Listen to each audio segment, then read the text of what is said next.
Oke guys, welcome back to Daily Charting with Toshi, di mana kita akan daily chart your favorite cryptocurrencies. Oke, dan sekarang kita masuk ke DCWT sesi kedua, di mana di sesi kedua ini kita akan lebih fokus ke altcoins. Sebelum kita masuk, seperti biasa gue ingatkan, salah satu cara termudah dan termurah untuk mendukung TCI adalah dengan like our video, ya. Oke, untuk altcoins pada hari ini kita bisa lihat BNB dia pump 11,91%, ya, mencapai new all time high di angka 700 lebih. Ini tadi sedikit lebih tinggi daripada ini, ya. Intinya new all time high untuk BNB. Next, Solana dia rally sebesar 4,29%, lalu XRP dia rally 1,33%, Dogecoin rally 3,69%, Toncoin pump sebesar 9,53%, dan Cardano rally sebesar 1,66%, ya. Nah, jadi pada hari ini kita bisa lihat untuk Bitcoin dominance terkoreksi tipis, ya, 0,03%. Dan jangan lupa hari ini akan keluar banyak data penting. Yang pertama jam 7:15 malam akan ada ADP Non-Farm Employment Change, ya. Lalu akan ada S&P Global Services PMI, dan juga akan ada ISM Non-Manufacturing PMI dan juga Prices, ya. Yang paling malam akan ada Crude Oil Inventories. Jadi hati-hati buat lo yang punya posisi futures, udah dekat-dekat jam segini masih belum kena target TP. Buat yang konservatif sampai intermediate, pertimbangkan untuk tutup posisi just in case volatility-nya tidak sesuai dengan harapan kita, ya. Oke, kita masuk dulu ke kondisi Bitcoin, ya. Bitcoin sekarang nyaris di 71.000, ya. Jadi nyaris retest juga ke 71.400. We'll see. Jadi kita lihat dalam beberapa kali ini, ya. Dia sempat reclaim 70.000, ya, seperti yang pertama itu di sini di tanggal berapa nih? Yang pertama itu di tanggal 11 Maret, lalu reclaim lagi di tanggal 28 Maret, tanggal 8 April, dan tanggal 20 Mei, ya. Udah di reclaim beberapa kali dan sayangnya masih belum berhasil mempertahankan 70.000 sebagai support, ya. Jadi beberapa hari jebol. Nah, jadi penentuan nih, apakah kita akan bisa mempertahankan EMA20 atau jangan-jangan akan kembali jebol lagi dan kembali menjadi satu resisten yang menyebalkan, ya.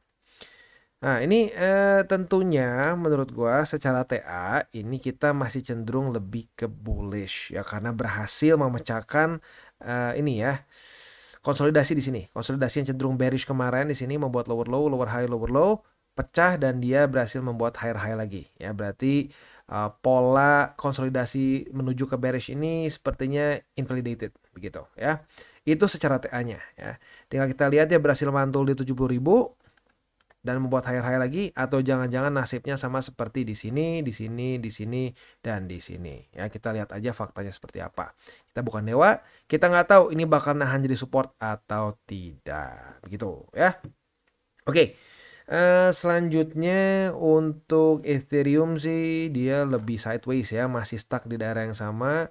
Reclaim sih, tapi kurang lebih masih di daerah situlah, ya, nggak beda jauh. Lalu untuk indeks dolar kondisinya itu ya tadi melemah, sekarang mulai menguat lagi. Kita lihat nih data-data malam hari ini akan membuat hancur atau tidak. Jadi ini sebenarnya rada membingungkan, ya, sekali lagi membingungkan. Kenapa? Karena kalau data ini semua jelek buat indeks dolar, in the short term bagus. Ini akan lanjut turun, Nah, kalau ini lanjut turun, kripto akan cenderung menguat, ya.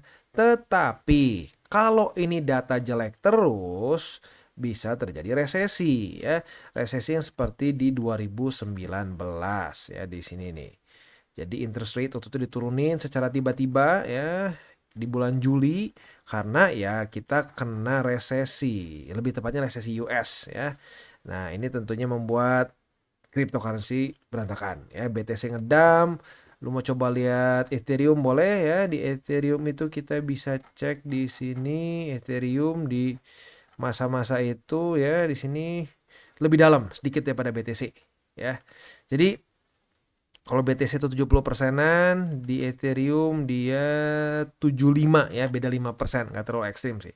Tapi intinya apa? Intinya terjadi dump yang parah, ya. Nah, kalau sampai terjadi resesi, otomatis kita punya resiko seperti ini. pasti 70? Enggak ada yang pasti ya. Dan kalau kita ngomong secara faktanya 2020-2019 resesinya ekstra parah karena ada COVID ya. Mungkin kalau sampai resesi lebih mild ya mungkin koreksi nggak sedalam itu ya. Dan jangan lupa juga masih ada aja kemungkinan The Fed berhasil kali ini kabur dari resesi begitu ya. Kalau dia berhasil kabur dari resesi ya mungkin nggak perlu ngedam dalam ya, mungkin lebih sideways saja cukup begitu. Jadi fundamentalnya itu gue harus tetap ingatkan ada resiko fundamental yang bisa membuat market berantakan. Dan kalau buat lo yang ngikutin fundamental dari US, ya lo lihat ini mirip kayak 2019. Data-datanya mulai merah ya. Quarterly dari GDP US berantakan ya, merah kemarin. Nah, kalau sampai kuartal selanjutnya merah lagi, ya sudah, itu adalah salah satu ciri-ciri dari resesi. Dan kalau sampai itu terjadi, ya lihat sendiri lah terakhir kayak gimana ya. Oke, next kita akan umumkan rosternya yaitu Render, Solana, BNB, Matic, dan Res. Nah, kalau masih ada beberapa yang nanya, Bang, kita kapan altcoin season? Altcoin season sebenarnya bisa aja terjadi beberapa kali begitu ya. Kayak contoh altcoin season di season di yang kemarin ya, 2000 ini kayaknya kita ke weekly aja deh biar lebih gampang ya. Nah, di 2020 gitu ya. EMA 200 daily, sorry. Nah, kayak misalkan kita ambil contoh di ya arguably sini ya. Oh, sorry, ini next dollar, pantesan kayak nggak nyambung chartnya. Sorry. Ah, ini dia ya.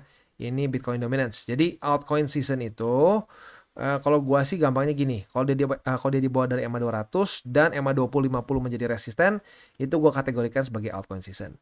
Pertanyaannya panjang atau enggak begitu ya. Nah, kalau kayak di sini, ini adalah altcoin season yang ekstrim. Orang tuh biasanya ingetnya ini nih.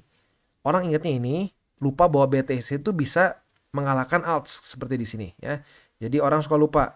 Ini selama arguably berapa tahun nih ya? Dari 2022 Desember sampai sekarang BTC masih cenderung ya mendominasi 536 hari begitu. Nah, tapi karena orang recency bias, orang tahunya di zaman sini ya, di season di cycle kemarin, wah altcoin semua menang dibandingkan BTC. Jadi semua orang tertariknya di altcoin saja. Begitu ya. Tapi yang kayak begini tuh biasanya cuma kejadian sekali dan itu biasa di akhir-akhir dan pasti saat sudah terjadi QE ya. Alias udah banyak liquidity, udah money printing US, udah balance sheet-nya naik terus, interest rate rendah. Nah, ini kita bisa dapat altcoins kayak gini. Tapi kalau masih masa-masa QT ya kayak gini kecil-kecil nih ya. Altcoins unyu-unyu gitu ya, sekecil ini, kecil naik lagi, kecil lagi gitu. Nggak yang sampai sebesar ini. Kalau lu mau yang segede gini, altcoins yang terus secara sistematis mengalahkan BTC, butuh QE. Butuh the Feds yang loose monetary policy. Selama dia masih tight monetary policy, susah gitu ya. Oke, jadi kurang lebih seperti itu. Kita akan geser aja ke buy limit. Tetapi sebelum kita masuk ke buy limit, seperti biasa gue akan disclaimer dulu bahwa semua konten dari TCI bukanlah financial advice. Ini semua bentuknya adalah edukasi. Lalu bagaimana cara untuk mendukung TCI? Ada banyak caranya. Lu bisa like our video, bisa share our video, atau juga bisa menggunakan link referral kita di bawah. Dan sekarang kita akan dengar lu pesan-pesan dari sponsor kita pada hari ini. Oke, today's video is brought to you by Bybit. Dimana di Bybit ini kita bisa melakukan berbagai macam hal ya, mulai dari yang newbie sampai yang sudah advance. Buat mungkin lo merasa bahwa aduh bang, gue masih nggak ngerti nih TA, gue masih nggak ngerti charting dan seterusnya, tapi pengen akumulasi, pengen DCA murni, bisa lo tinggal masuk ke sini one click buy, dimana lo bisa pilih lo mau pakai apa ya fiatnya, lo tinggal pilih juga asetnya apa ya. Misalkan lo pengen akumulasi BTC, misalkan setiap hari Senin jam 7 pagi, misalkan gue pengen akumulasi BTC sebesar Rp100.000 misalkan ya, lu bisa langsung lakukan di sini. Bisa peer to peer, bisa Dana, Bank BRI dan lain-lain. Ini gila ya, bisa pakai BCA Mobile dan seterusnya. Jadi Bybit ini memang cocok banget buat orang-orang yang tinggal di Indo ya, bisa langsung pakai bank-bank yang memang sudah biasa kita pakai di Indo ya. Nah, Buat yang intermediate sampai advance juga di sini ada spot, nah, dan juga ada leverage tokens, dan tentu juga ada derivatives trading, di mana kita bisa menggunakan kontrak yang USDT maupun USDC. Jadi di sini lo bisa pakai USDC ya, karena nggak semua exchanger bisa menerima untuk futuresnya pakai USDC ya. Dan tentunya juga lo bisa earning bunga juga dari kripto lo dan lain-lain. Dan tentu juga di sini kita bisa melakukan copy trade ya, di mana copy trade dari Bybit ini sudah cukup terkenal ya, dan kita bisa mendapatkan keuntungan juga. First copy trade kita bisa ada protection 100 USDT loss coverage ya, dan seterusnya ya. Jadi buat lo yang tertarik bisa silakan pakai. Klik di link referral kita di bawah. Dan kita mulai dari render. Untuk render, posisi long kita kena target TP ya. Retest 1, retest 2 di 9,857 alias buy limit kedua waktu itu ya. Nah, dia berhasil mantul di situ dan kena target TP di MA20, berarti kita profit sebesar 3,89%. Not bad, not bad ya. Itu untuk posisi longnya. Untuk posisi shortnya kita nggak dapat setup ya, karena pada tanggal 4 Juninya jebol ke atas. Jadi ya otomatis ngapain kita buka posisi short kalau jebol si strukturnya ya, atau lebih tepatnya MA-nya. Nah, untuk posisi spotnya berarti buy limit pertama di MA20, buy limit kedua di 9,85, dan buy limit ketiga di MA50 di 9,59. Next, kita masuk ke Solana. Untuk Solana dia berhasil mereclaim MA20 dan juga struktur 169 ya, which is itu kayaknya Confluence deh, dekat soalnya ya. Nah, maka dari itu buy limitnya naik ya. Buy limit pertama jadi di 170-an, buy limit kedua di 155,12, dan buy limit ketiga di 148,42. Itu untuk posisi spot di Solana. Untuk posisi futuresnya belum ada setup ya. Mungkin kalau sampai terjadi retest 1, retest 2 di 170 sebagai support, kita bisa buka posisi long dengan target TP di 181,33. Next, BNB. BNB ngepam kemarin 9,53% ya. Luar biasa. Jadi ya sekarang otomatis karena ini new all time high ya. Kita bisa di sini kita harus ambil struktur dari cycle sebelumnya nih ya. Karena dia ngepamnya gila juga. Ada beberapa struktur sih sebenarnya ya, kayak di sini ya. Di struktur tertingginya kemarin di sini ya dekat-dekat sih ya. Dekat-dekat. Jadi ya mungkin ini struktur resisten terdekatnya itu sekarang adalah di wah masih jauh juga ya. Wah gila. Berarti secara struktur dia berhasil nembus semua sih ini. Jadi ya kita harus bersabar aja, mungkin kita tunggu sampai dia koreksi. Buy limit pertama di 654,4, buy limit kedua di 632,9 dan buy limit ketiga di 613,2 ya. Itu untuk posisi spot di BNB. Untuk posisi futuresnya apabila terjadi retest 1, retest 2 di 654, kita bisa pertimbangkan untuk buka posisi long. Posisi shortnya masih kejauhan, jadi kita tunggu aja sampai dia ada koreksi dan ada resisten dulu terdekat, karena bisa saja ini ke price discovery mode di mana dia lanjut naik ke atas kayak mirip-mirip ke Ondo gitu, Ondo PP gitu ya, price discovery mode dan lanjut ke atas gitu ya. Next kita geser ke Matic. Untuk Matic dia berhasil, technically speaking ini aneh sih. Kemarin itu dia pada tanggal 3 Juni dia reclaim, tapi tanggal 4-nya opennya di bawah dari MA50. Jadi kayak ada sedikit gap gitu ya. Nah, untuk posisi spotnya berarti buy limit pertama di MA50, buy limit kedua di 0,682 dan buy limit ketiga di 0,66. Itu untuk posisi spotnya. Untuk posisi futures, retest 1, retest 2 sudah terjadi di MA20 sebagai resisten. Artinya kita sudah punya posisi short dan posisi short kita target TP-nya adalah di MA50. Posisi longnya tinggal kita balik.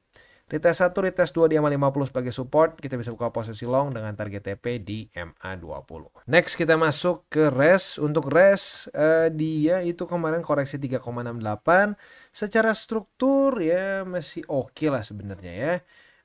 Technically speaking di sini adalah satu struktur resisten yang mulai menjadi support sepertinya, karena kemarin kita bisa lihat RES daily close-nya itu tepat di atas dari tempat si resisten ini ya. Jadi seperti yang gue bilang, resisten yang tembus itu seringkali bisa menjadi support ya. Bisa resisten become support or support becomes resistance begitu ya. Nah, jadi untuk buy limit berarti buy limit pertama di 0,163, buy limit kedua di MA20 dan buy limit ketiga di 0,10. Itu untuk posisi spot di RES ya. Untuk posisi futuresnya gimana nih? Bisa nggak jadi posisi long? Bisa, karena sudah terjadi retest 1, retest 2 di 0,163. Artinya kita sudah dapat posisi long ya. Dan target TP-nya kalau lu mau konservatif banget ya di sini. Di 0,1711. Walaupun konservatif sebenarnya secara persentasenya kayaknya nggak terlalu jelek deh. Ya, tuh lumayan tuh. Secara persentasenya itu di 4,28. Kalau lu mau agresif banget ya di 0,13 di 0,19. Jadi ya kayaknya nggak usah terlalu agresif deh ya karena 4% udah lumayan menurut gua ya. Itu untuk posisi longnya. Untuk posisi short boleh nggak Bang di sini? Ini kan struktur. Kalau yang jadi struktur ini masih baru banget sih sebenarnya. Ya bolehlah dijadiin struktur resisten, tapi ini struktur yang cenderung resiko tinggi ya. Jadi kalau lu ngambil posisi short di sini otomatis resikonya akan cenderung lebih tinggi karena bisa saja ini masuknya hanya konsolidasi dan lanjut ke atas begitu ya. Retest 1, retest 2 di 0,17313. Sorry, 0,1713. Kita bisa buka posisi short dengan target TP di 0,1634 ya. Itu kurang lebih setup untuk di rest ya, dan jangan lupa buat lo yang pengen pair favorit itu dimasukin ke DCBT sesi kedua, boleh komen di bawah. Apabila cukup banyak demandnya, kita akan bisa masukkan ke DCBT sesi kedua. Dan jangan lupa 3 golden rules, jangan pakai uang panas, jangan over leverage, dan berpikirlah jangka panjang. Oke guys, jadi itu adalah akhir dari segmen DCBT kita pada hari ini. Dan jangan lupa bagi kalian yang merasakan manfaat dari segmen ini, jangan lupa untuk share ke teman-teman kalian. Dan apabila lu pengen mensupport channel kita, ya TCI, jangan lupa untuk menggunakan link referral kita di bawah. Nggak wajib ya, tetapi apabila lu menggunakan link referral kita di bawah, ada macam-macam ya, dari Bybit, Huobi, Maxi, toko kripto, dan banyak lagi ya. Ya, walaupun nggak wajib, tapi kalau menggunakan link referral kita, lu secara langsung membantu perkembangan dari TCI. Dan satu lagi, jangan lupa juga untuk join Telegram group kita, di mana kita bisa ngobrol-ngobrol santai mengenai dunia cryptocurrency secara 2 arah. So, jangan lupa untuk like, subscribe, click the bell icon, and see you on the next video.